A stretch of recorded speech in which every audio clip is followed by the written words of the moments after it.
America ने Trump के आलोचक और कोलंबिया के राष्ट्रपति गुस्तावो पेट्रो पर प्रतिबंध लगा दिया है। ट्रंप प्रशासन की ओर से लिए गए इस फैसले से लैटिन अमेरिकी देश के साथ रिश्तों में तनाव और बढ़ सकता है। यूएस की ओर से यह कदम ट्रंप के उस बयान के बाद उठाया गया है जिसमें उन्होंने दावा किया था कि पेट्रो ने कोलंबिया से अमेरिका में होने वाली कोकीन की तस्करी रोकने के लिए कोई ठोस कदम नहीं उठाया। बिहार विधानसभा चुनाव को लेकर राज्य में चुनाव प्रचार तेज है और इसी बीच तेजस्वी यादव ने बड़ा बयान देते हुए प्रधानमंत्री नरेंद्र मोदी के बिहार दौरे पर निशाना साधा है। तेजस्वी यादव ने कहा कि बिहार की जनता बदलाव के मूड में है और बिहार में अपराध चरम पर है। इसके साथ ही राजद नेता ने कहा कि बुलेट ट्रेन गुजरात में देते हैं, वोट मांगने बिहार आते हैं।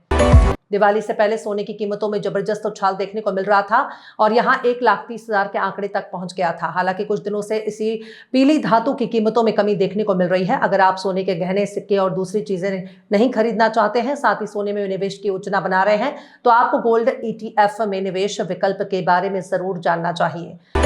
उत्तर प्रदेश के जेवर में बन रहा नोएडा इंटरनेशनल एयरपोर्ट अब देश के सबसे सुरक्षित हवाई अड्डों में गिना जाएगा।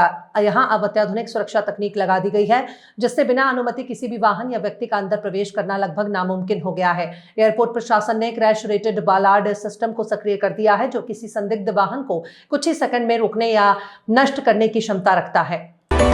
उत्तराखंड के 4 धामों में से 3 धाम गंगोत्री, यमुनोत्री और केदारनाथ के कपाट शीतकाल के लिए बंद हो चुके हैं। अब 25 नवंबर को भगवान बद्रीनाथ धाम के कपाट भी शीतकाल के लिए विधिवत रूप से बंद किए जाएंगे।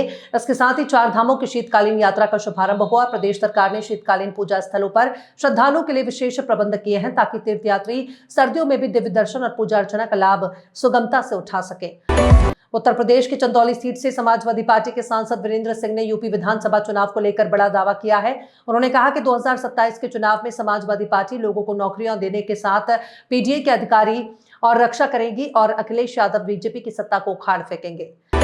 इस साल दिवाली के मौके पर दिल्ली में शराब की बिक्री से सभी पुराने रिकॉर्ड तोड़ दिए। त्योहारों के मौसम में लोगों ने जमकर खरीदारी की जिसमें दिल्ली सरकार के खजाने में टैक्स के रूप में अरबों रुपए की आमदनी हुई है। सरकारी आंकड़ों के मुताबिक इस बार दिवाली सीजन में शराब की बिक्री से सरकार को करीब 600 करोड़ रुपए का आबकारी राजस्व मिला है जो पिछले साल के मुकाबले करीब 15% ज्यादा है। त्योहारी सीजन खत्म हो गया है, लोग अब अपने काम पर लौट गए हैं। अक्टूबर महीने में बैंकों में छुट्टियों की भरमार थी, वहीं नवंबर महीने में भी बैंक 9 से 10 दिन के लिए बंद रहेंगे। अगर आप नवंबर महीने में बैंक जाने की योजना बना रहे हैं तो आपको आरबीआई के द्वारा जारी छुट्टियों की लिस्ट जरूर देख लेनी चाहिए। शाहरुख खान ने अपने सोशल मीडिया पर अपनी production company red chillies entertainment के साथ मिलकर शाहरुख खान फिल्म फेस्टिवल का ऐलान किया। उन्होंने लिखा कि मेरी कुछ पुरानी फिल्में दोबारा थिएटर में आ रही हैं, उसमें जो शख्स है वो ज्यादा बदला नहीं है, बस बाल थोड़े बदल गए हैं और दिल से थोड़ा ज्यादा हैंडसम हो गया है। पाकिस्तान सुपर लीग की फ्रेंचाइजी मुल्तान सुल्तान के मालिक अली तारीन ने उस नोटिस को फाड़ दिया है जो पाकिस्तान क्रिकेट बोर्ड ने उसे भेजा था। दरअसल एक पॉडकास्ट में अली तारीन ने दावा किया कि PSL अब 5वें या 6ठे दर्जे की लीग बन चुकी है क्योंकि इसका प्रबंधन कुछ अक्षम लोग कर रहे हैं। इसके बाद PCB ने उन्हें लीगल नोटिस भेज दिया था कि PSL पर सवाल उठाने के लिए उन्हें माफी मांगनी चाहिए।